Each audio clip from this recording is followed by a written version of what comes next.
O puede ser que estando haciendo la obra de Dios tú escuches palabras de acusación y entonces tú oigas esa voz y te la creas.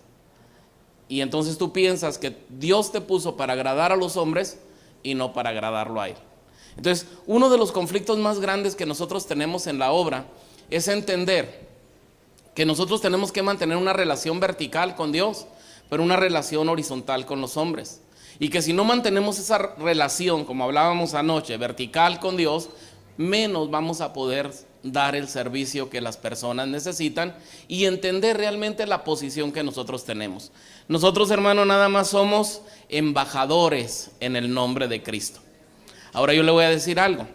El diablo es especialista en sacarnos de nuestra posición. Y cuando nos saca de nuestra posición, muchos de nosotros nos quedamos ahí afuera, cerca, pero no en la posición en donde estábamos. Alrededor, pero no en el punto donde Dios nos quiere.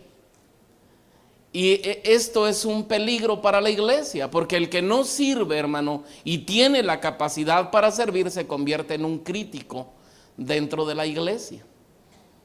Y cree que él está bien, que los demás están mal.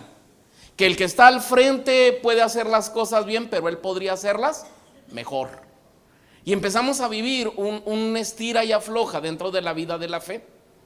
Yo quiero que esta mañana usted entienda que Dios nos ha otorgado una posición y que de esa posición depende mucho la postura que nosotros tomemos en nuestra relación con Él y en nuestra relación con los demás, y que para volver a esa postura muchos de nosotros tenemos que sanar heridas en nuestro interior, heridas interiores. Entonces, escuchen lo que la palabra dice, capítulo 6 de Segunda de Corintios.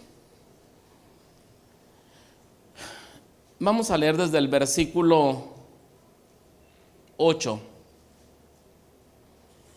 Dice la palabra: por honra y por deshonra, por mala fama y por buena fama, como engañadores pero veraces, como desconocidos pero bien conocidos, como moribundos, mas he aquí vivimos, como castigados, mas no muertos, como entristecidos, mas siempre gozosos, como pobres, mas enriqueciendo a muchos, como no teniendo nada, mas poseyéndolo todo. Bendito Padre eterno, en este momento, Señor, estoy delante de tu presencia. Pido que tu palabra, Señor, sea puesta en mi boca, Señor, y que tú cumplas el propósito, Señor, por el cual tú la estás enviando. Te agradezco, Señor, por esta palabra, Señor, y ahora te pido que nos des claridad, que abras nuestro entendimiento, que nos des la capacidad no solamente para entenderla, Señor, sino también para ponerla por obra. Que no seamos oidores olvidadizos, sino hacedores de tu palabra, Padre, en el nombre precioso de Cristo Jesús. Amén. Ocupe por favor su lugar. El tema central y la palabra clave de lo que es Segunda de Corintios, por lo menos del capítulo 1 hasta el capítulo 7, es la palabra consolación. Y básicamente Dios empieza a tratar con el creyente en relación al consuelo que necesita. Ahora, yo quiero que entienda que si alguien necesita ser consolado es porque tiene heridas interiores, porque ha pasado por un proceso de duelo, de dolor, porque se siente mal en la posición en la que se encuentra. Básicamente, cuando hablamos acerca de la consolación en Segunda de Corintios, nosotros vamos a entender, ya le decía, que la palabra clave es consolación, y el consuelo de Dios empieza a manifestarse desde el capítulo 1. En el capítulo 1, el consuelo de Dios fue desarrollado en relación con los planes de la vida. Nosotros tenemos un Dios de vida y no un Dios de muerte.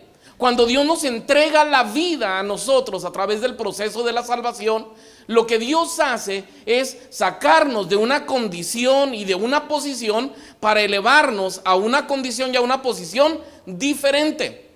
Sacó nuestros pies del lodo cenagoso y los puso, dice la Escritura, sobre peña. Un cambio de posición, pero también un cambio de condición. La Escritura nos dice: no éramos pueblo, pero ahora somos pueblo. Un cambio de posición y un cambio de condición.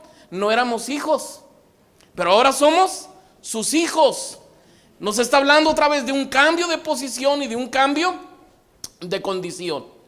Él nos otorga la vida, y la manera como lo hace, el consuelo que Dios trae, es otorgándonos la vida. Vio un mundo que estaba de continuo en lo malo, que estaba perdido, que su vida no tenía propósito, que su vida no tenía sentido, que estaba extraviado, que estaba adolorido, que estaba lastimado, que estaba herido. ¿Y qué es lo que Dios hace? Nos otorga la vida en Cristo. Nos otorga la vida en Cristo. En el capítulo 2, en la restauración de un creyente que ha pecado. Básicamente en el capítulo 2 nosotros encontramos cuando un creyente peca, falla, pierde su posición, cambia su condición. ¿Qué necesita? Necesita ser consolado, necesita ser sanado internamente para volver a la posición en donde Dios lo tenía y a la condición en la que estaba viviendo. En el capítulo 3, en el glorioso ministerio de Cristo, el consuelo en una relación de intimidad con Cristo, en una relación afectiva de la que hablábamos también anoche. Cómo hace falta que nosotros nos demos cuenta que separados de Él, nosotros nada podemos hacer. En el capítulo 4, en el ministerio y el sufrimiento por causa del testimonio de Cristo. Básicamente el Señor dice: en el mundo tendréis aflicción, pero confía, porque yo he vencido al mundo. Lógicamente no podemos ser más que Cristo. Y Cristo caminando en esta tierra, en el momento de su padecimiento, las mujeres de Jerusalén llorando, y el Señor les dice: mujeres de Jerusalén, no lloren por mí, lloren por ustedes y lloren por sus hijos, porque si del árbol verde hacen estas cosas, ¿qué no van a hacer del seco? El Señor entiende su posición, entiende su condición y entiende su propósito. Y aún el sufrimiento y el padecimiento no lo saca, no lo mueve de la posición y del cumplimiento que Él viene a hacer de las Escrituras. El creyente tiene ese modelo. Y Cristo padeció por nosotros. ¿Por qué nosotros no podemos padecer por Cristo? ¿Por qué el creyente no puede pasar por persecuciones, no puede pasar por dolor, no puede pasar por momentos de padecimiento? Déjame te digo, aún en el ministerio del sufrimiento por causa del testimonio de Cristo, nosotros encontramos que mejor es estar un día en su presencia, un día en su presencia, que 1000 años lejos de Él. Tenemos que aprender a relacionarnos con Él y a entender aún el propósito del padecimiento y del sufrimiento en la vida cristiana, en el ministerio del martirio por Cristo. Cuando hablamos de padecimiento por Cristo, estamos hablando de persecuciones, a lo mejor acusaciones injustas, señalamientos por las cosas que estamos haciendo. Pero cuando hablamos de martirio, es padecer afrenta por causa del Señor. Pero a mí me gusta mucho cuando leo la historia de la iglesia, que la sangre de los mártires se convirtió en la semilla del evangelio. La gente quería extinguir la vida del cristianismo matando a los creyentes, pero por cada creyente que mataban surgían un montón. Surgían otros tantos que venían dispuestos no solamente a vivir por Cristo, sino también a morir por Él. Y yo creo que la iglesia a veces se ha olvidado de eso. Han entrado corrientes doctrinales en donde pretenden que si nosotros somos hijos de un rey, entonces nos lo merecemos todo. Y yo creo que soy un hijo de un rey. Pero también creo, hermano, que he sido comprado a precio de sangre y que soy un siervo. Y nosotros tenemos que tener un balance y un equilibrio entre lo que es ser su hijo y lo que es ser su siervo. El hijo pide, el hijo exige, el hijo demanda, el siervo sirve. El siervo sirve. Y nosotros tenemos que entender que va a haber momentos en que Dios nos va a tomar en sus manos como sus hijos, y va a haber momentos en que también sabe usar el azote. Porque el padre al que ama corrige y instruye a todo aquel que ha tomado por hijo. En el capítulo 6, que es donde estamos, en el consuelo de Dios en todas las circunstancias de los ministros de Cristo. Ahora, yo quiero que entienda este mensaje, y para eso tengo que poner unos cimientos. El primer cimiento que yo tengo que ponerle es que cuando nosotros pensamos en ministros, estamos pensando en los que predican, en los que enseñan, estamos pensando en los evangelistas, estamos pensando en apóstoles y estamos pensando en maestros. En eso pensamos cuando decimos ministros. Pero si usted va a Efesios, usted va a entender que no son los ministros los apóstoles, los evangelistas, los pastores, los maestros, los profetas.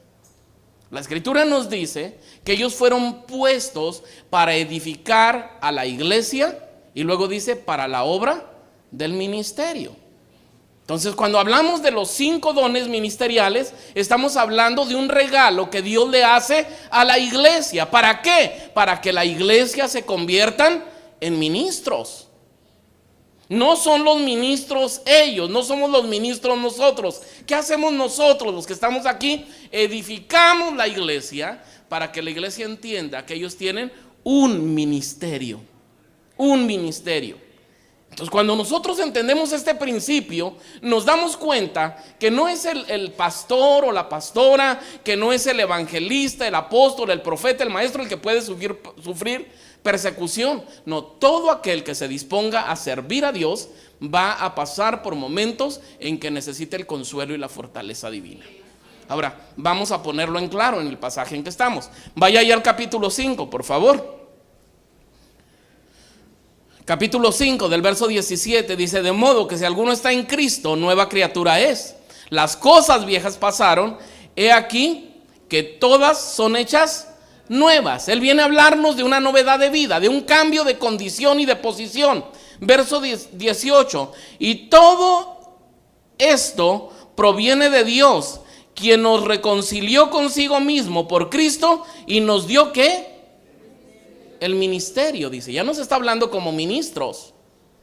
Nos dio el ministerio de la reconciliación. El primer ministerio que Dios le entrega al creyente es el ministerio de la reconciliación. Es buscar a otros que están peleados y enojados y molestos con Dios para que ellos vuelvan su mirada a Dios. Y nos está tratando ya como ministros. Brinca de ser un creyente a ser un ministro. Verso 19. Que Dios, estando en Cristo, reconciliando consigo al mundo, no tomándoles en cuenta a los hombres sus pecados, y nos encargó a nosotros ¿qué? La palabra de reconciliación. ¿A quiénes? A todos los que hemos creído. A todos los que hemos creído nos encargó el ministerio de la reconciliación, la palabra de reconciliación. Y fíjense lo que dice el 20. Así que somos embajadores en el nombre de Cristo, como si Dios rogase por medio de nosotros, o rogamos en el nombre de Cristo, reconcíliate con Dios. Nos llama embajadores, gente que tiene un mensaje, una palabra que entregarle a los demás. Y verso 21, así que al que no conoció pecado, por nosotros se hizo pecado, para que nosotros fuésemos hechos justicia de él. Fíjese cómo empieza el capítulo 6. Así pues nosotros, como colaboradores suyos, fíjese lo que está diciendo. No nos dice como hijos, no nos dice como siervos, nos dice como colaboradores suyos. Gente que viene a colaborar, a trabajar, a hacer la obra del ministerio. Os exhortamos también que no recibáis la gracia en vano, la gracia de Dios. ¿Qué es recibir en vano la gracia de Dios? Básicamente consiste en eso que yo le hablaba al principio. Dios me puso en una posición, me dio una comisión, me entregó, hermano, un encargo que yo tengo que estar haciendo constante y permanentemente, llevar el mensaje de reconciliación. Pero por causa de lo que dicen de mí, o por causa de un concepto mal centrado en la palabra, yo dejo mi posición, dejo de hacer la obra de Dios. Fíjese bien, Él ya murió por mí. Lo que Cristo tenía que hacer ya lo hizo. Por gracia, hermano, somos salvos. Y nosotros a veces hacemos a un lado la encomienda y nos bajamos de la posición de salvación que Dios nos entregó y dejamos de cumplir con la obra que Dios tiene determinada. No tomes en vano, no vivas en vano. No dejes la gracia de Dios en vano. Porque dice: en tiempo aceptable te he oído, en día de salvación, dice, te he socorrido. Fíjese bien, Porque dice, en tiempo aceptable te he oído y en día de salvación te he socorrido. Cuando has necesitado auxilio, dime algo, ¿Dios te ha dejado a un lado? La gente te puede dejar a un lado. Los líderes te pueden dejar a un lado. Dios, hermano, dijo, yo voy a estar contigo hasta el último de los días. Y si alguien sabe cumplir su palabra, es Él. Entonces, hermano, ¿qué es el concepto que yo tengo que tener en relación a la Escritura? Yo tengo que tener un concepto claro. ¿Cuál es la posición que Dios me dio? Y no me voy a bajar de ahí. Ninguno tenga más alto concepto de sí que el que debe de tener, pero tampoco tenga menos. Básicamente Dios me entregó una posición y yo tengo que pelear por esa posición y tengo que darme cuenta de que si voy a necesitar consolación y si voy a estar pidiendo socorro es porque algo está pasando en mi interior. ¿Quién de nosotros no ha derramado una lágrima en un altar en un momento de angustia, de tristeza? ¿Quién de nosotros no se ha encerrado un día diciendo, no quiero nada ya con lo que estoy haciendo? ¿Quién de nosotros no le ha dicho a Dios, Señor, hasta aquí llegué? Cuando yo empecé el ministerio hace años atrás, no habían pasado apenas como alrededor de 5 años de estar al frente de la iglesia. Nos dimos de lleno, hermano, a la iglesia, y un día se me levantaron los líderes queriendo sacarme a mí de la congregación. Yo les preguntaba a ellos, bueno, ¿cuál es el problema? No, tu carácter, mi carácter. Estoy en pecado, estoy enseñando una doctrina errónea, me robé algo de la iglesia, tomé algo que no me correspondía. No, tu carácter, eres muy duro, a veces nos pones demandas demasiado altas. Bueno, pero esas fuerzas, yo forcé a alguno de ustedes para que agarraran el liderazgo, o qué es lo que pasa. No, pero fíjate bien lo que pasa. Yo llego al altar un día y le digo al Señor, Señor, creo que conmigo te equivocaste. Creo que al ponerme al frente de la congregación yo no era la persona indicada. Mira la condición en la que está la iglesia. Tú pagaste el precio por ella y ahora parece que por causa mía la iglesia se está partiendo, se está dividiendo. Va a terminar aquí. No se lo dije con gozo ni riéndome, hermano. Estaba quebrado, estaba llorando, estaba renunciándole a Dios, al ministerio que Él me había entregado. Pero Dios tiene que venir a tratar con nosotros y a traer el consuelo y la fortaleza que nos hace falta aquí, ahora en tiempo aceptable. Ahora aquí dice el día de salvación. Y empieza a hablar el apóstol de la condición por la que él ha pasado. Dice él, verso 3, no damos a nadie ninguna ocasión de tropiezo para que nuestro ministerio no sea vituperado. Él empieza a hablar de cómo él ha tratado de guardar el ministerio, de no dar ocasión de tropiezo. ¿Y usted cree que del apóstol no hablaron? Claro que hablaron de él. Él estuvo en persecuciones, estuvo en cárceles, fue dejado por muerto, fue azotado, estuvo en naufragios, ataques, dice él, de falsos hermanos. Dentro de la iglesia hay gente que es realmente gente de fe, y hay gente que crece entre nosotros, que está entre nosotros, lobos rapaces, disfrazados de ovejas, cizaña entre la mies, chivos, hermano, en medio de ovejas. Estamos hablando, hermano, que dentro de la iglesia hay gente, emisarios de Satanás, que vienen a tratar de destruir la obra de Dios y desalentar a los verdaderos creyentes. Ahora tú tienes que tener una conciencia clara de esto. Y tienes que saber que Dios te dio una posición, y lo que Dios te da no te lo quita. Los dones de Dios, dice, son irrevocables. Son irrevocables. Dios no está jugando a que hoy te llama a un ministerio y mañana te lo quita. En que hoy te da la salvación y mañana te dice, no, ¿sabes qué? Ya no. Dios no está jugando a eso. Lo que Dios te da no te lo quita, pero tú voluntariamente sí puedes renunciar a ello. Sí puedes renunciar a ello.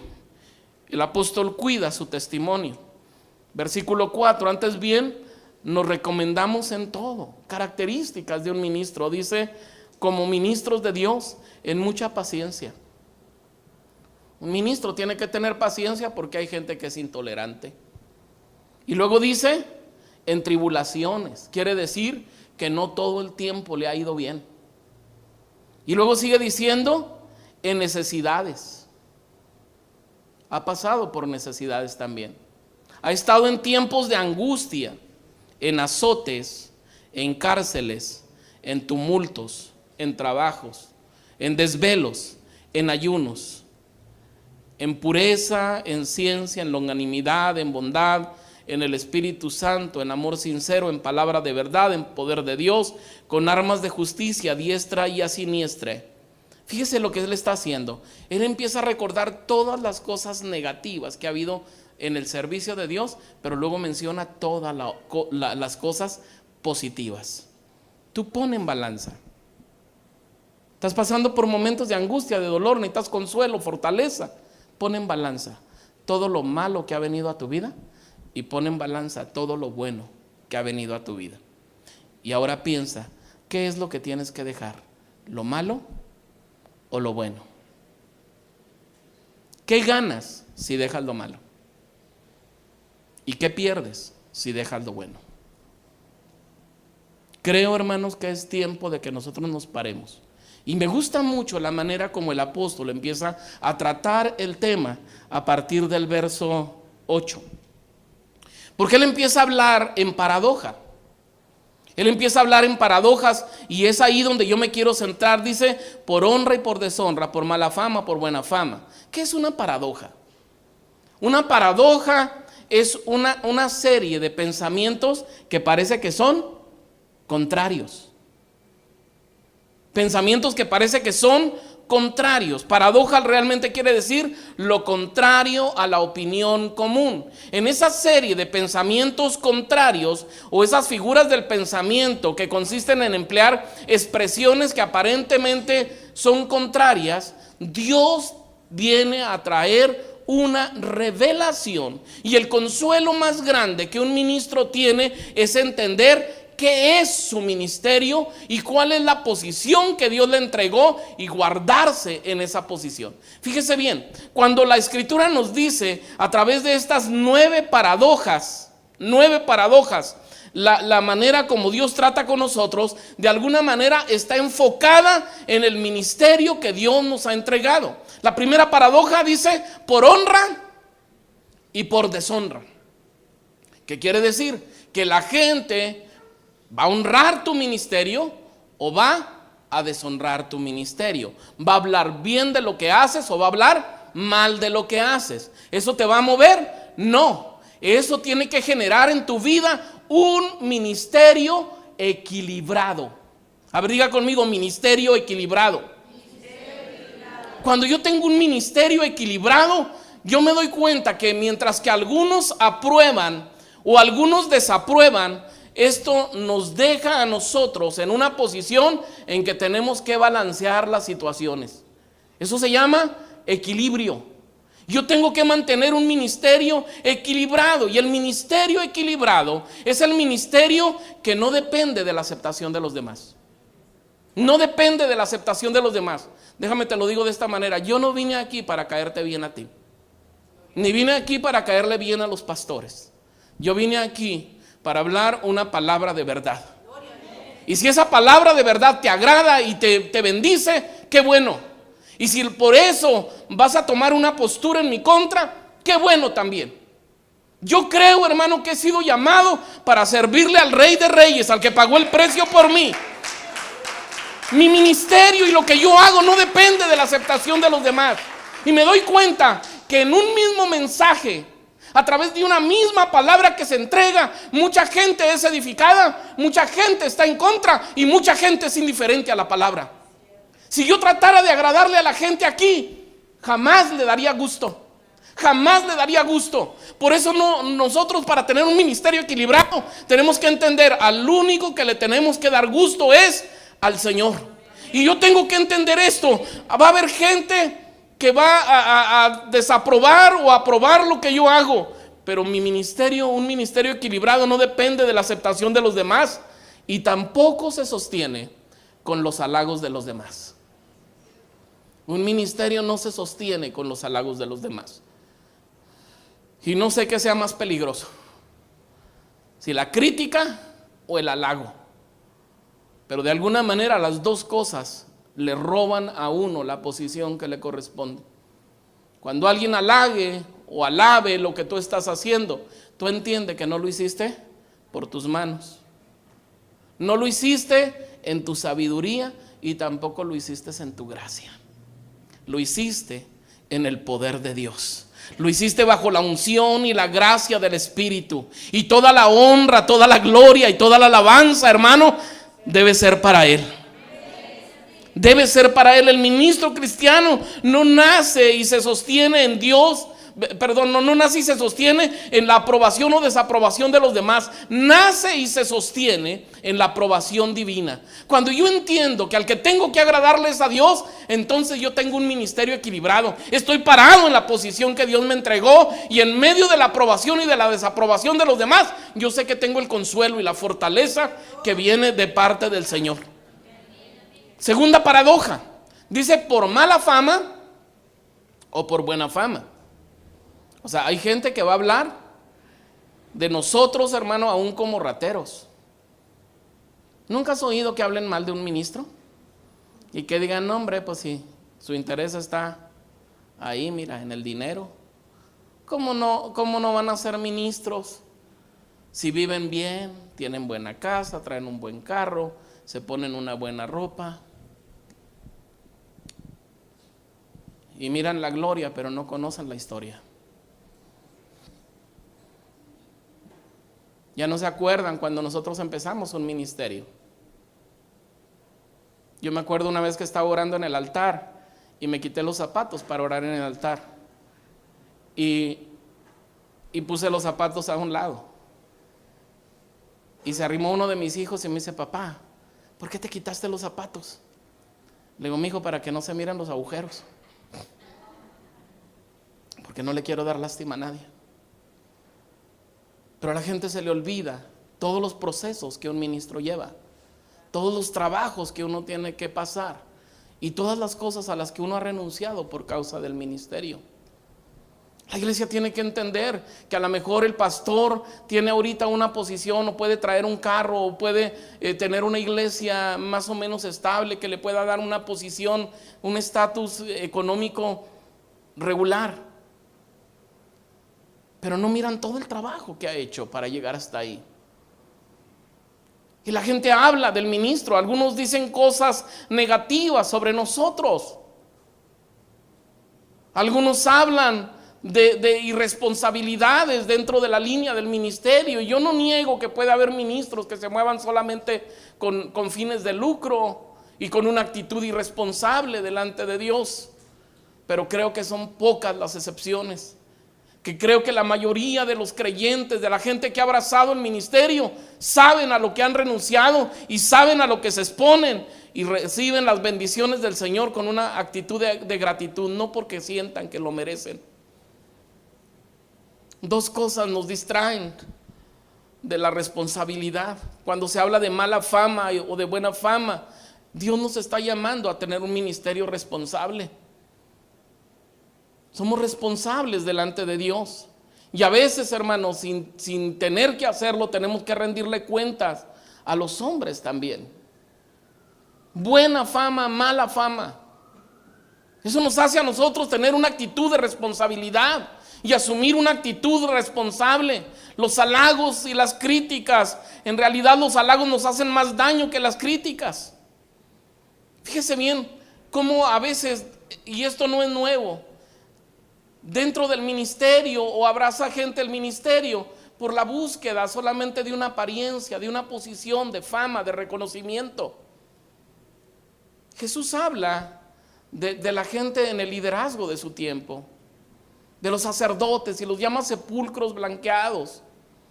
Y cuando trata acerca de ellos, en Mateo capítulo 6, dice, cuando des limosna no seas como ellos, que dan para que la gente los mire.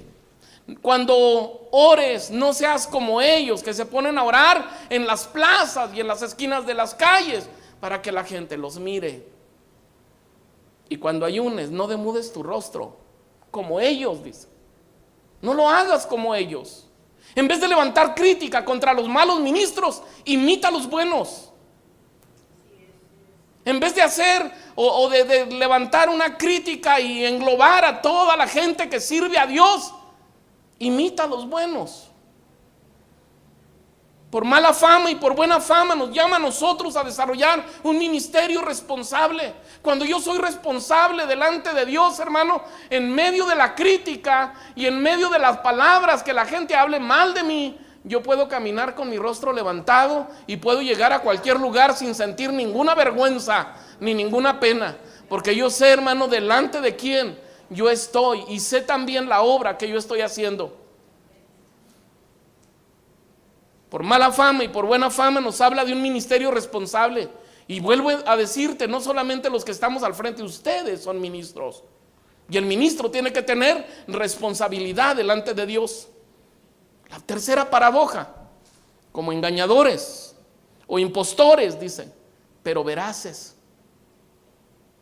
Como engañadores o impostores, pero veraces. Aquí estamos hablando del fundamento del ministro. Fíjate bien, de nosotros o contra nosotros pueden argumentar y pueden tratarnos, hermano, como engañadores o como impostores. Pero contra lo que no pueden argumentar ni decir es contra la palabra. ¿Por qué el apóstol dice como engañadores o impostores pero veraces?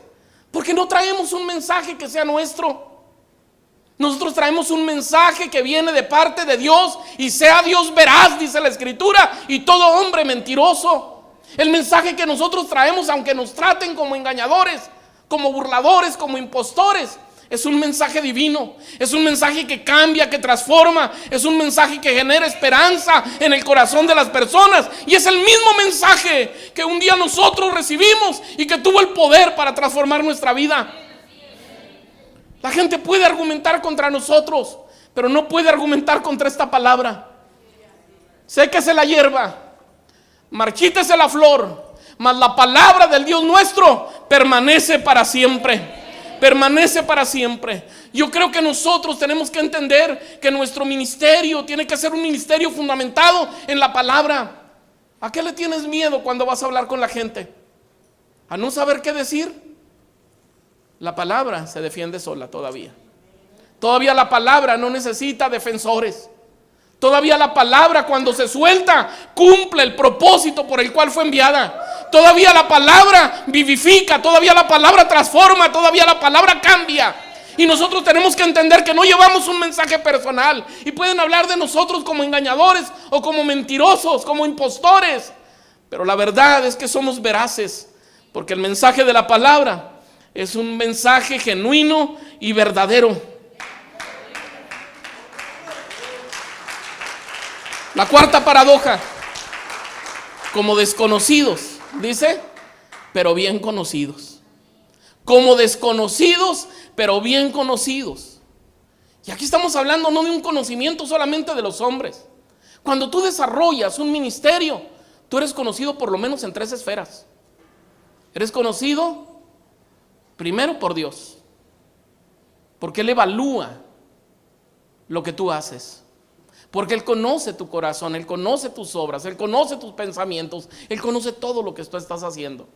Pero cuando tú empiezas a desarrollar un ministerio, eres conocido también por las personas que están alrededor. Ahí va el predicador.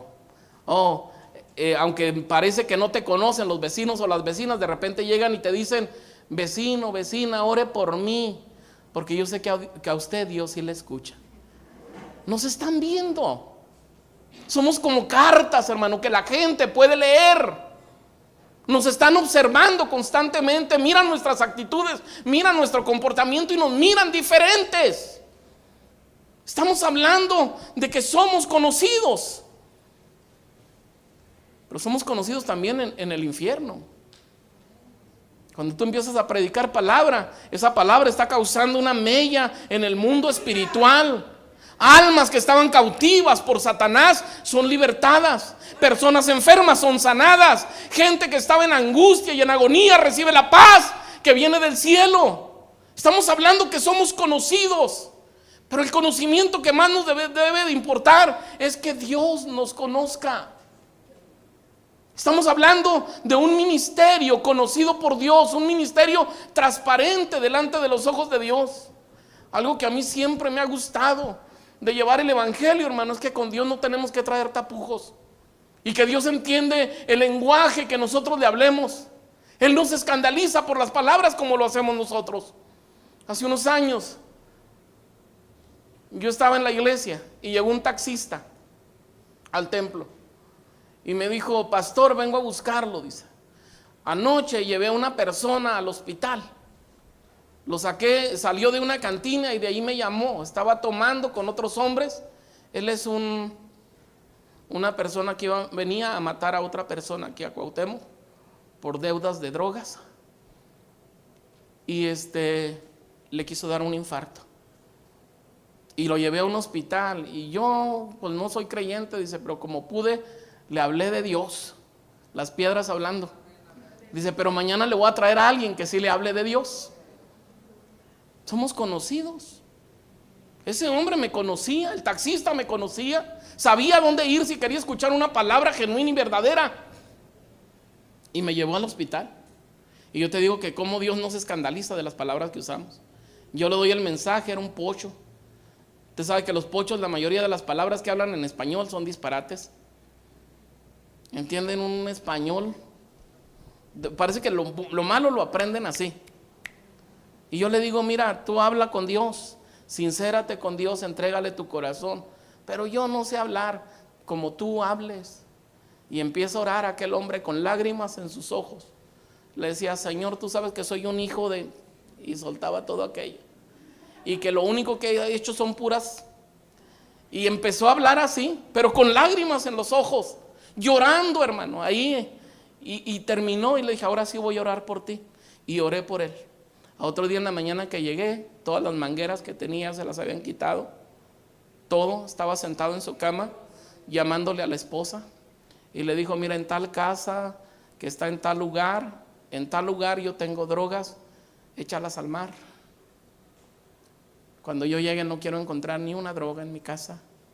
En tal lugar tengo armas, tíralas a la basura. No quiero ni una arma cuando yo llegue a mi casa. Hablando con la esposa y diciéndole lo que Dios había hecho por él. Dios entiende nuestro mensaje, Dios entiende nuestras palabras. Y cuando nosotros rendimos nuestro corazón, hermano, somos conocidos por Él. Con Dios no tienes que tener apariencia, Él te conoce tal cual eres. No tienes que guardar una imagen ni una apariencia. Tú puedes presentarte delante de Dios tal cual eres. Desnudos estamos delante de los ojos de Dios. Somos conocidos por Dios. Somos conocidos por Él. A mí me gusta mucho, hermano, cuando yo escucho a personas dar su testimonio y cómo ellos hablan del conocimiento que tienen. Hay un predicador, Cristóbal Ceniceros, y él contaba que un día llegaron a un pueblo a predicar. Él y su hermano, ellos tocan la guitarra y cantan un dueto. Y estaban cantando en la plaza del pueblo, la gente empezó a acercarse, milagros empezaron a ocurrir. Pero como en todos los pueblos, pues la iglesia católica está pegadita a la plaza. ¿Y qué creen que pasó? Pues el sacerdote empezó a juntar a la gente, levantó un montón de gente y lo sacaron corriendo del pueblo. Dice que nomás pasaban las pedradas y ellos tapándose con las guitarras, y nomás se oía cuando le pegaban a las guitarras las piedras y salían. Y el hermano venía detrás adelante de Cristóbal y volteaba y lo veía a ver cómo venía. Y cuando lo vio con una sonrisota, carcajada, riéndose por lo que estaba pasando. Y le dice, ¿por qué te ríes, Cristóbal? Dice, porque somos conocidos, ya somos famosos, le dice él. Estás loco, mira cuál es la fama que tenemos. Dice, pues mira, nos conocen en el cielo, algo bueno debemos de haber hecho para que aún los demonios se levanten en nuestra contra. Nos conocen en el cielo, nos conocen en el infierno. Y te aseguro una cosa, la gente que recibió milagros, señales y prodigios en ese lugar también nos conoce, y cuando tengan necesidad van a venir con nosotros. Somos conocidos como desconocidos, pero bien conocidos. Un ministerio conocido por Dios. A mí me interesa mucho que mi ministerio no lo conozca el mundo. Yo quiero que lo conozca Dios. Porque Dios es el que da posiciones. Dios es el que coloca en el sitio donde tenemos que estar. Ahorita platicaba yo con el hermano que me traía para acá y me dice, vi una fotografía donde está con el apóstol Johnny Copete de Colombia. Sí, le digo. Dice, ¿de dónde lo conoce? No, le digo, yo no lo conocía. Yo llegué a Colombia, él me invitó a tomar un café porque le dijeron que andaba un predicador de México. Y cuando yo llego allá, él me dice, pastor, yo he oído mucho de usted. ¿De dónde? Yo nunca había pisado Colombia. Y me dice, yo tengo 80 iglesias establecidas en Colombia. Y mañana yo tengo una reunión con mis pastores, quiero que usted les predique. Prediqué ahí, terminé de predicar. Yo no iba a predicar, estaba de vacaciones. Y lo primero que mis hijos me dicen, ¿vas a ir vamos de vacaciones o vas a predicar? No, le voy de vacaciones.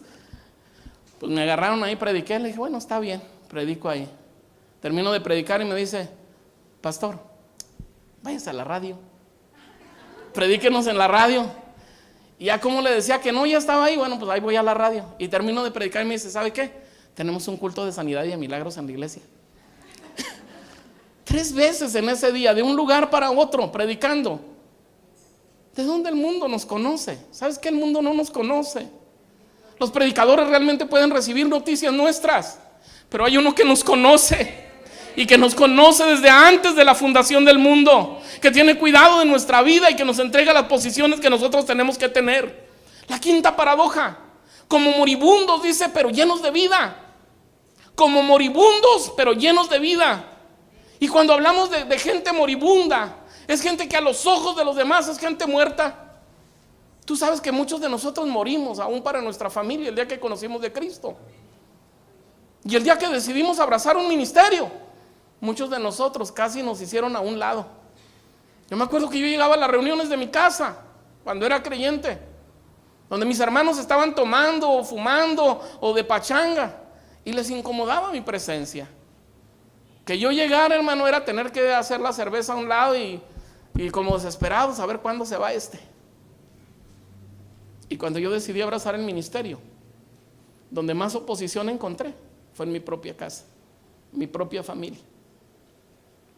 Uno de mis hermanos me dijo, el día que te andes muriendo de hambre, me dijo, ni vengas aquí porque te voy a sacar a patadas.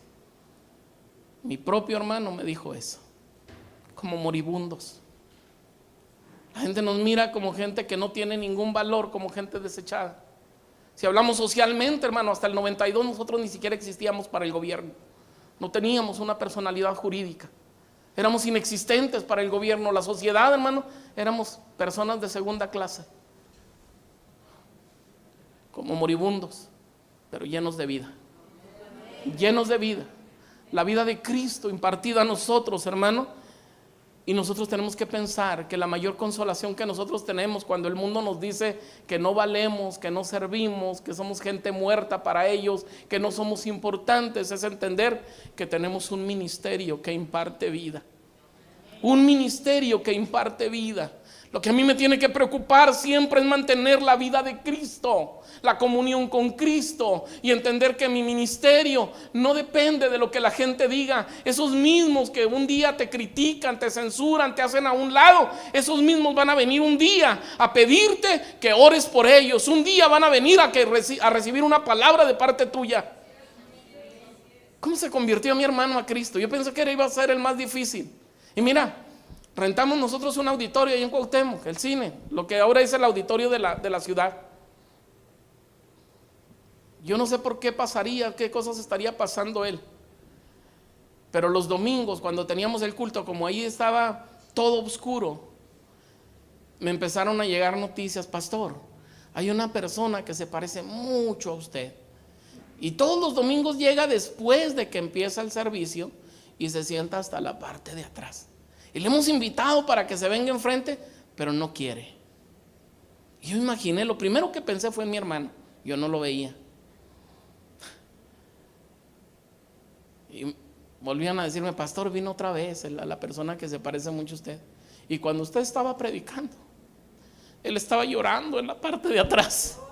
Le invitamos a que pasara el altar para recibir a Cristo y no quiso. No quiso, pero esas noticias llegaban repetidamente. Y un día íbamos a tener un retiro con varones. ¿Y quién cree que fue el primero que se inscribió? Mi hermano. Y en ese retiro, en cuanto llegó en el primer servicio, se quebró. Rindió su corazón a Cristo. Como moribundos, pero llenos de vida. Llenos de vida. ¿Qué tiene que preocuparte a ti? Mantener la vida en Cristo. La vida en Cristo, porque tú no puedes dar lo que no posees, pero cuando tienes a Cristo tienes la vida, y lo que tú vas a impartir va a ser vida. Dios nos ha dado vida, y no una vida como el mundo la da. Nos ha dado una vida en abundancia, una vida para compartir con otros, una vida para entregarle a otros. ¿Cuál es la misión de la iglesia sino impartir la vida de Cristo? En medio de un mundo que agoniza, en medio de un mundo que languidece, en medio de un mundo, hermano, con tanta violencia, con tanta maldad, necesitamos levantarnos a impartir la vida de Cristo. La vida de Cristo. Sexta paradoja: como castigados, pero no muertos. Como castigados, dice, pero no muertos. El ministro, la gente que quiere servirle a Dios, tiene que tener disposición al sufrimiento. Entiende de una vez que recibir a Cristo no es recibir solamente bendiciones, es recibir un paquete completo. Dios no te prometió que no ibas a sufrir en esta tierra. Dios no te prometió que no ibas a padecer. Dios no te prometió que no ibas a pasar por enfermedades y por crisis. No. Dios te prometió su presencia en medio de las enfermedades, de las crisis, de los problemas, de todo lo que este mundo ofrece. Su presencia. Y su presencia, hermano, nos basta. Tenemos que tener una disposición al sacrificio. Y cualquiera que abraza un ministerio sabe que para abrazar un ministerio tiene que renunciar a muchas cosas.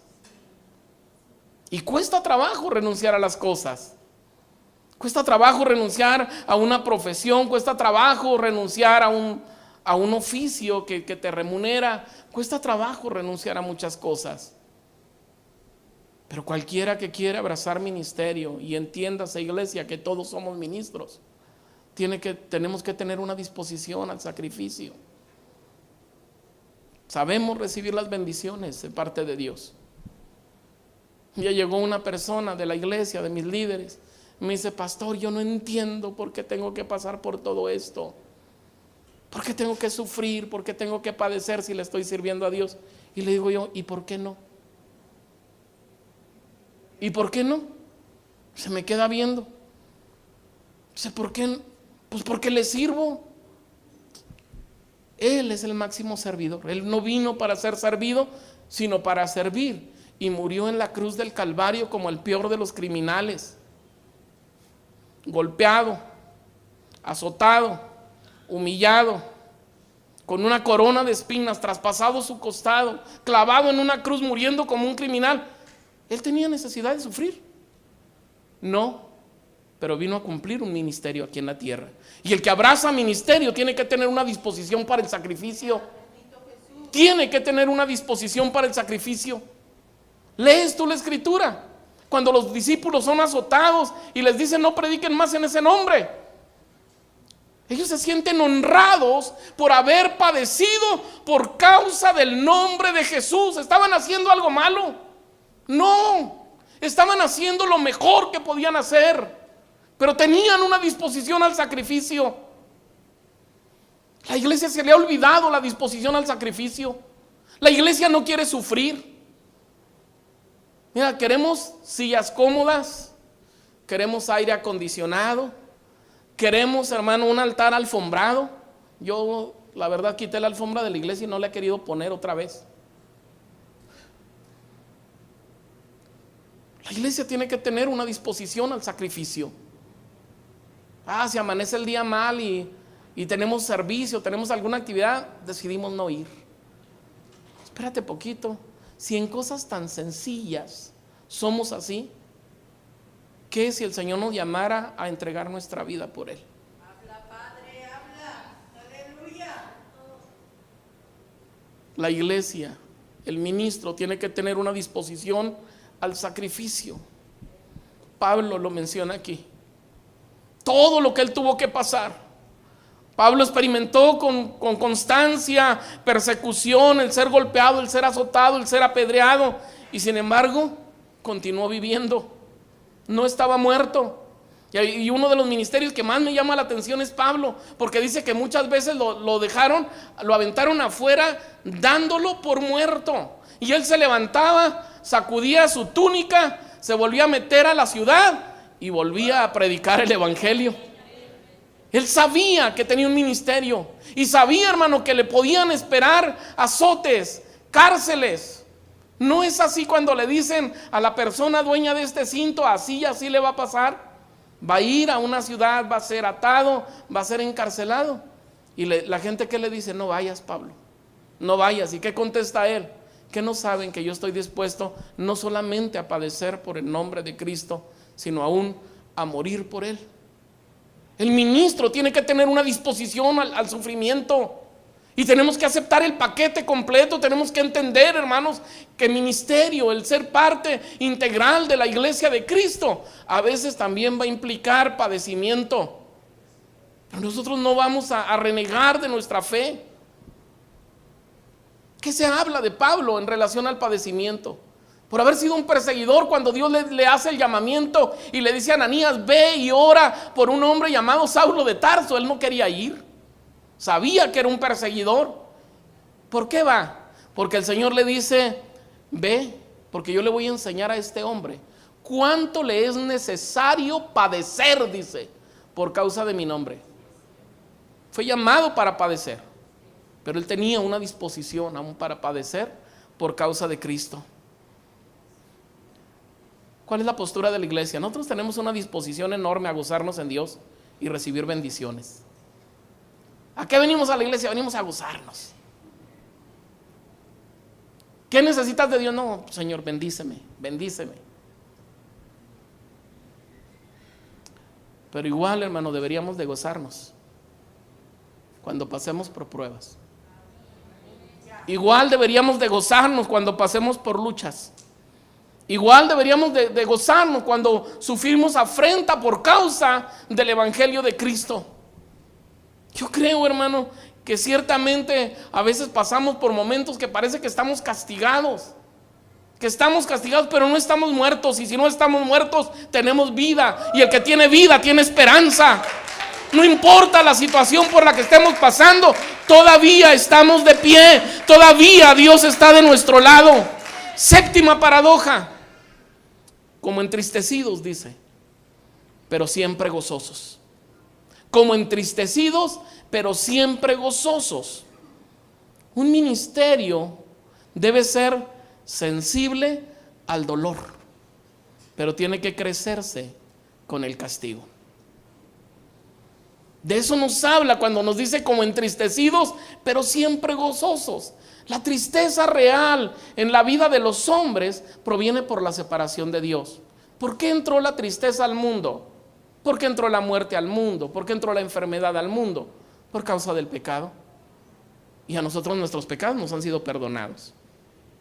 Fíjese bien, si nuestro pecado ha sido perdonado, nosotros lo que nos tiene que preocupar nada más es mantenernos en pureza espiritual. Eso es lo que tiene que preocuparnos. Un ministerio que sea sensible al dolor, pero se crece con el castigo. Tú no tomes las cosas como personales. ¿Por qué abandonamos ministerio? Una gente sale a evangelizar un día, toca una puerta y se le echan encima en esa casa.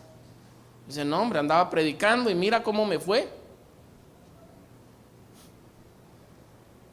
Crécete ante el castigo. Sé sensible al dolor. ¿Por qué la gente actúa como actúa?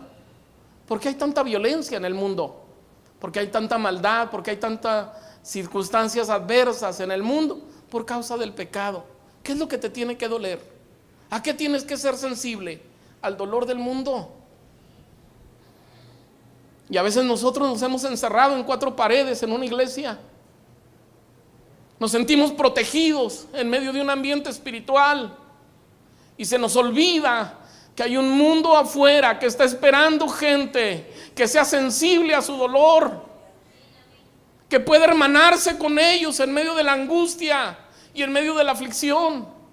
Parece que a la iglesia se le ha olvidado de dónde Dios lo ha sacado, y que hay gente que está esperando que regrese para darles una esperanza y un mensaje de cambio y de transformación. Lo que le tiene que doler al creyente nada más es una cosa: es el pecado del mundo. La separación del mundo en su relación con Dios es lo único que tiene que dolerte. Crécete ante el castigo y entiende que si viene castigo y vienen problemas a tu vida, no es para destrucción, eso va a fortalecer tu carácter, eso te va a levantar como un creyente más firme, más fuerte. Lo que no te mata, lo que no te destruye, hermano, te fortalece. Y yo creo, hermano, que es tiempo que la iglesia tenga sensibilidad por el rechazo de Jesús y de su obra. No que estemos lamentándonos por lo que nos dicen y nos hacen. Y a veces hasta inventamos, hermano, esas cosas.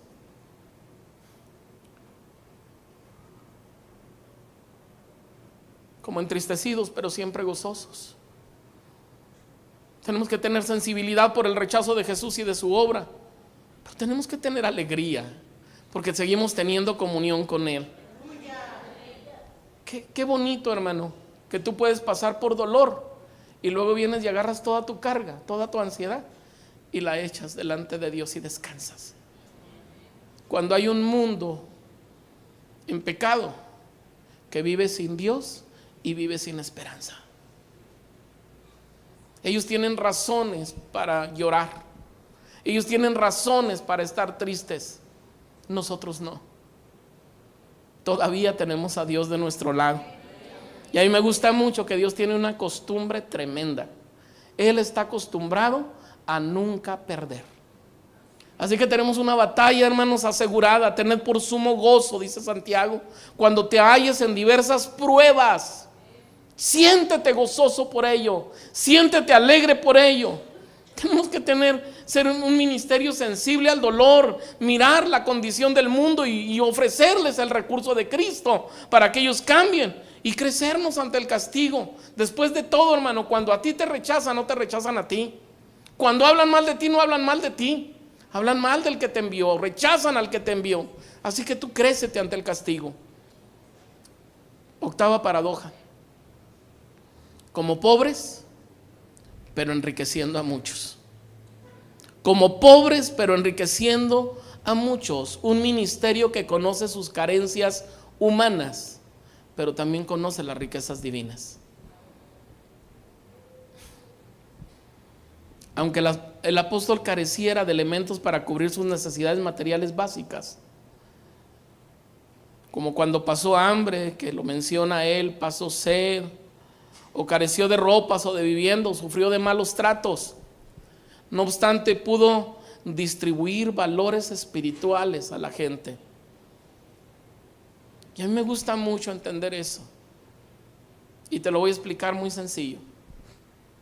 De mí mismo tú no esperes nada. Yo no tengo nada que darte, nada. De mí mismo yo no puedo darte nada. Yo todavía no puedo salvar a nadie, yo no puedo sanar a nadie, yo no puedo libertar a nadie. Yo nada más vengo en el nombre del que me envió, del que sí puede. Si yo analizo mi vida y pensara en lo que yo tengo para dar, no tengo nada para dar, nada tengo para dar. Lo único de más valor que yo tengo es que Cristo está en mí y que Él tiene respuesta para toda necesidad. Yo no vengo a promocionarme a mí, yo vengo a promocionarlo a Él. Ni vengo a hablarte de mí, vengo a hablarte de Él. Vengo a decirte que en Dios hay esperanza. Conozco mis carencias personales, conozco mis debilidades humanas, conozco mis fallas como persona, como hombre, como ser humano. Pero he conocido a un Dios perfecto, grande, maravilloso, que tiene respuesta para las necesidades. Conozco mis carencias humanas, pero he conocido las riquezas divinas también. He conocido a un Dios que en medio de la necesidad responde, que en medio de la enfermedad sana, que en medio de la ansiedad trae paz, que en medio de los conflictos que la vida ofrece todavía se hace presente, hermano, para traer respuesta y solución a los problemas. Conozco las riquezas. Muchas veces nosotros decimos, es que ¿quién soy yo para llevar el evangelio? No, tú no eres nadie. Nadie eres. Yo no soy nadie. Pero hemos conocido al que lo es todo. Y nosotros tenemos que pensar en eso como pobres, dice, pero enriqueciendo a muchos. Hemos sido enriquecidos en Cristo. Lo que nosotros podamos tener de bondad, de cosas buenas, no es por nosotros, es por Él. La Escritura nos dice que somos coherederos juntamente con Él. Y también nos dice, hermano, que de lo recibido de su mano es de lo que damos. Da de gracia, dice. Lo que de gracia ha recibido. Hemos conocido o reconocemos nuestras carencias, pero también reconocemos su riqueza. En Dios, hermano, estamos completos. En Dios hay plenitud. Los recursos para la obra de Dios, hermano, si nosotros hablamos humanamente, son limitados. ¿Cómo se construyó este templo? ¿Se construyó porque había muchos recursos? No, ¿verdad? ¿Cómo se construyó? Confiando en las riquezas de Dios, en la provisión divina. ¿Cómo se compraron sillas? ¿Cómo se compraron bocinas, mobiliario? ¿Porque había mucho? No. Se compran confiando en que Dios va a suplir. Confiando en las riquezas divinas. Todo lo que se hace en la obra de Dios es por fe y para fe. Los recursos para la obra, hermano, realmente, si hablamos humanamente, son limitados. Pero cuando hablamos en Dios, Él siempre habla de manera ilimitada. No nos dice, ve, cruza la calle y ve y lleva el evangelio. No, ve por todo el mundo, dice Él, y predica el evangelio a toda criatura. A toda criatura. Cuando Dios te habla a ti, no te habla en cosas pequeñas. Dios nos ha llamado para cosas grandes. Dios no nos pone límites. Los recursos de Él son ilimitados. Él llama las cosas que no son, dice la Escritura, como si ya fueran. Como si ya fueran. Y está buscando solamente gente que entienda que en medio de la pobreza Él provee los recursos para que enriquezcan a otros. El mensaje del evangelio es la riqueza más grande que la iglesia tiene. A lo mejor no tenemos gente bien posicionada, pero tenemos a Cristo que otorga las posiciones. A lo mejor no tenemos gente con mucha riqueza, pero todavía tenemos un Dios, hermano, que agarra la riqueza y se la da a quien Él quiere. Todavía tenemos un Cristo, hermano, que sigue supliendo pan y pedazo, y tan seguro estoy de eso, que si hubiera una carencia, una escasez en el mundo, estoy seguro que el último pedazo de pan se lo comería un hijo de Dios. Estoy seguro de eso. El más fiel se lo comería. Porque Dios sigue supliendo para las necesidades de su iglesia. Como pobres, dice la Escritura, pero enriqueciendo a muchos. Y la última paradoja. Como no teniendo nada, dice, pero poseyéndolo todo. Un ministerio que se apodera. ¿Cuál es la diferencia entre esta paradoja y la otra? Esa palabra, poseyéndolo. No teniendo nada, pero poseyéndolo. Para poseer nosotros tenemos que accionar.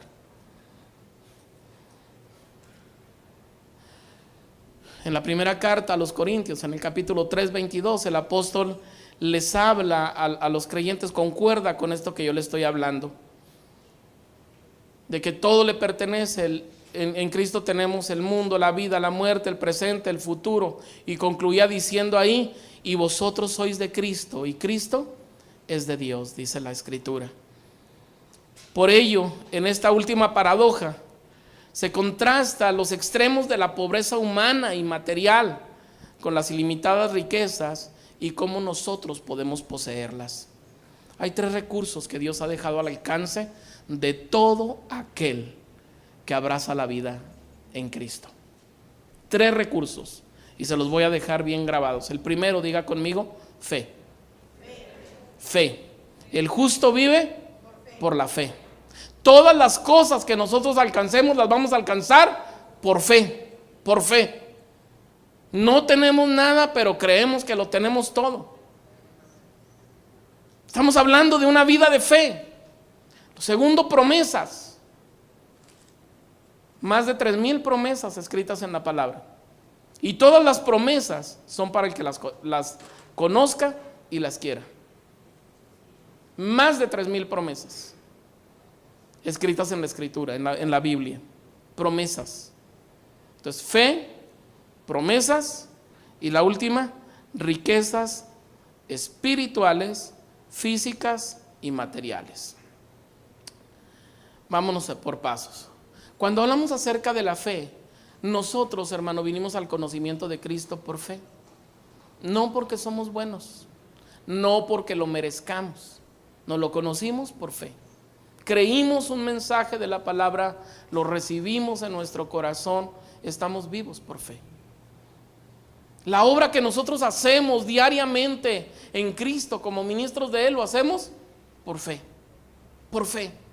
Comúnmente nosotros hacemos planes, campañas, todo lo hacemos por fe, por fe, por fe, creyendo que si Dios nos dijo, Él va a suplir para que se haga. Por fe, todo se hace por fe. Y creyendo también, hermano, las promesas. Y a mí me llama mucho la atención, dice, como no teniendo nada, pero poseyéndolo todo. De la fe tú necesitas apoderarte. Dios lanza el mensaje de la palabra. Y yo estoy seguro que el día que yo recibí a Cristo, no era el único inconverso que había ahí en la iglesia. Pero muchos se quedaron en su lugar y no se apoderaron de la promesa de la salvación. Dios es así. Dios es así. Dios se mueve en esa dimensión, en esa magnitud. Él no quiere solamente gente que escuche, sino gente que accione. Que accione. Que no seamos oidores de la palabra, sino que hacedores de ella. ¿Por qué actuamos? Por fe. ¿Por qué nos movemos? Por fe. ¿Por qué vivimos? Por fe. Por fe. Todo se hace por fe. Dios lanza las promesas y las promesas se reciben por fe. Yo tengo que apoderarme de las promesas, tengo que poseer las promesas. Y eso implica que soy desafiado en mi fe, no solamente a entender y a creer, sino a accionar, poseer. Todo lo que Dios ha prometido está a nuestro alcance, si nosotros lo creemos y si nos movemos para obtenerlo. La iglesia a veces dice, tengo mucha fe. Oh, yo soy un creyente de mucha fe, yo creo lo que Dios dice. ¿Y qué dice Dios? Pues todo lo que dice, no, ¿qué dice Dios para ti? En particular, ¿cuál es la promesa que Dios está trayéndote a tu alcance? Porque no puedes decir que crees si no conoces. ¿Cuántos leen la Biblia regularmente? Más bien, no leerla. ¿Cuántos la estudian regularmente? ¿Y cuántos cuando descubren una promesa aquí le dicen al Señor, Señor, esa es para mí? Es para mí. Que no vienen a la iglesia a ver qué van a recibir, que vienen seguros de que van a recibir. Que la oración que hicieron en privado después de estudiar la Escritura y descubrir las promesas, dicen, el Señor me da las promesas en privado, pero me va a recompensar en público. Yo voy a la iglesia porque voy por la parte que me toca. Fíjate bien, hay una diferencia. No teniendo nada, pero poseyéndolo todo. No tenemos nada, pero lo poseemos todo. Porque tenemos a Cristo. Y de Cristo es el mundo, de Cristo es la plenitud, de Cristo es todo. Él ha establecido en los cielos su trono, su reino, domina sobre todo. Y dentro de esas promesas hay 3 clasificaciones. La primera son riquezas espirituales. Qué bonito, hermano, cuando nosotros nos enamoramos de Dios y queremos una vida impactada en nuestro espíritu por Dios y llenamos nuestro interior, nuestro corazón de su presencia, porque cuando nuestro corazón y nuestra vida está llena de su presencia, de la abundancia del corazón, va a hablar nuestra boca. Vamos a declarar, vamos a confesar, vamos a accionar, vamos a manifestar externamente la obra espiritual que Dios está haciendo. Pero juntamente con la obra espiritual, Dios también nos regala riquezas físicas. Yo veo creyentes, hermano, que increíblemente tienen una fortaleza grande, Yo vivo con una persona así. Yo a mi esposa cómo se levanta en la mañana y cómo se acuesta en la noche y cómo todo el día anda así, mira, así. Digo, ¿de dónde saca tanta fuerza mi señora? ¿De dónde esa fortaleza? ¿De dónde todo eso que hace? Nada más hay una fuente y es Dios. Es Dios. Fortaleza física, pero no nada más física, también material. Parece que algunos dentro de las corrientes doctrinales se confunden en lo que Dios nos ha entregado a nosotros. Y algunos creen que la vida de la fe es una vida solamente espiritual y lo material tienen que buscarlo por sus propios medios. ¿Qué nos dice la Escritura en relación a eso? Mas buscad primeramente ¿qué? Y luego todas las demás cosas son añadidas. ¿Cuáles todas? Todas, todas, físico, material y espiritual. Y en relación a la riqueza, ¿cómo hay conceptos distorsionados en la vida de la fe? Hay tres corrientes doctrinales en relación a la riqueza, tres posturas. La primera postura dice, si tú eres rico, estás mal con Dios. Si tú tienes dinero, estás mal con Dios. ¿Por qué razón? Porque la Biblia dice que es más difícil que un rico entre en el reino de los cielos que un camello pase por el ojo de una aguja. Y entonces al rico lo atacan y entonces el creyente dice, no, pues yo no voy a buscar riquezas, yo me voy a conformar nada más con lo necesario y voy a vivir austeramente y no me voy a preocupar por riquezas. Si no te gustan las riquezas, a mí sí me gustan. A mí me gusta vivir bien. Me gusta vivir bien. Pero otra corriente va al contrario. No, si tú eres pobre, estás mal delante de Dios. Algún pecado debes haber cometido para que Dios te tenga en esa condición en la que vives. Somos hijos de un rey, ¿cómo puedes vivir miserablemente? Corriente doctrinal. Y entonces unos atacan al rico y otros atacan al pobre. ¿Y cuál es el concepto real de la Escritura? Dios no te llamó a ser rico, ni te llamó a ser pobre. Entonces, ¿a qué te llamó? Si ni rico ni pobre, entonces ¿qué? ¿Término medio? No hay nada medias. Entonces, ¿a qué nos llamó? La Biblia dice que nosotros somos administradores de las riquezas divinas. Y el concepto que el creyente tiene que tener de la riqueza se llama mayordomía y fidelidad. El que es fiel en lo poco, dice el Señor. O sea que Dios no está peleado con los que tienen poco. Lo voy a poner sobre mucho. Entonces Dios no está peleado con los que tienen mucho. ¿Contra quién está peleado? Con los que no son fieles. Si tú no eres fiel en lo poco, Dios no te puede poner sobre mucho. Mucha gente cree que el concepto de ofrendas, de diezmos, de dar a la obra de Dios es un concepto inventado por hombres. No, es un concepto bíblico para probar nuestra fidelidad. Cuando nosotros aprendemos a ser fieles, estamos mostrándole a Dios que somos capaces de administrar lo que ya tenemos y administrar más de lo que tenemos. El creyente tiene que aprender eso. Tiene que aprender que somos llamados para ser administradores y se demanda que el administrador, dice la Escritura, sea hallado como fiel. ¿Alguno de ustedes tiene negocios y tiene trabajadores? ¿Alguien de aquí? No, hermanos. No hay nadie que tenga un negocio y que tenga trabajadores. Bueno, vamos a hacer un supuesto. Si tú tuvieras un negocio y descubrieras que la persona que tienes ahí te está robando, ¿le confiarías más?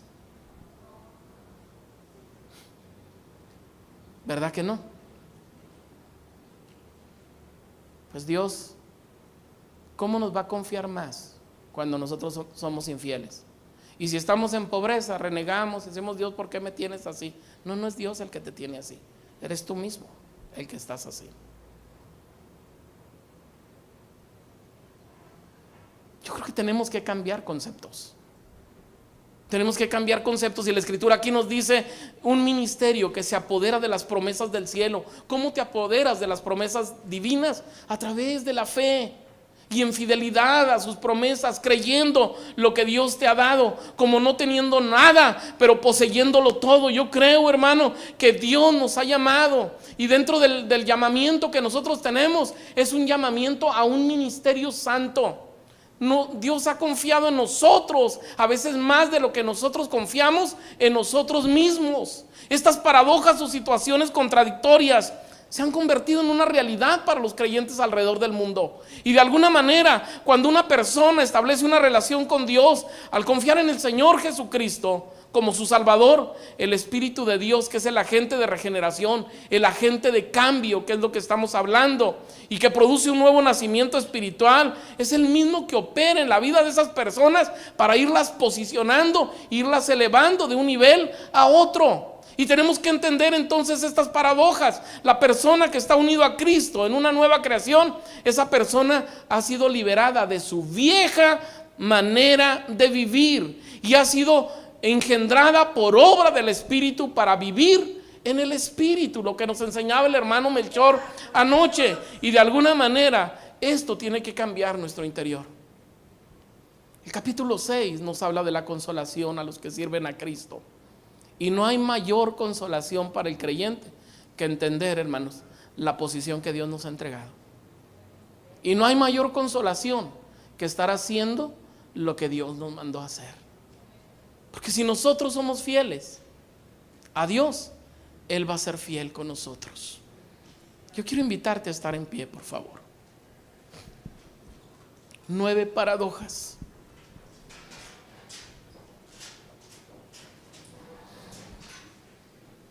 Yo quisiera cerrar este pensamiento diciéndote esto. Es necesario que la iglesia cambie su punto de vista hacia el mundo y el padecimiento.